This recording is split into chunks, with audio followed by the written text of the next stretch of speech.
No niin, morjesta. Ruvettiin laittaa nyt noita pistokkeita tuohon sykeharvesterin sähköjohtoihin.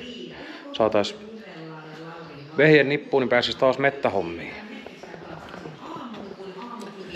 Tässä on nyt tätä johtonippua. Mä laitan nää mitkä holkit nämä nyt sitten on puristettavat. Ne siihen molempiin päihin ja sitten tuli nämä harttinkiliittimet. Tällaiset valurautarunkoiset. Nämä on kyllä asialliset. Näistä on niinku hyvä tehdä, kun on numeroituja. Se on niinku hyvät liitännät sitten ja se on helppo tosiaan irrottaa, kun ottaa kouran pois, kun kaikki on sitten samassa nipussa.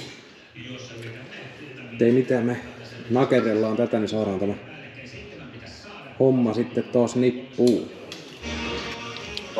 Aika siisti tulee liitoksesta tällä konstilla. Nyt vaan kupu päälle ja veronpoistaja paikalleensa. Sitten pitäisi olla niinku homma rookeri. No niin. Nyt on liitin paikallansa siinä.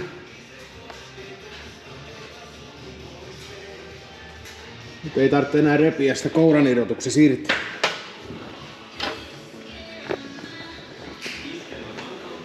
Kattelin tämmöisiä harttinkiliittimiä kaupasta Suomesta, niin oliko ne joku 120.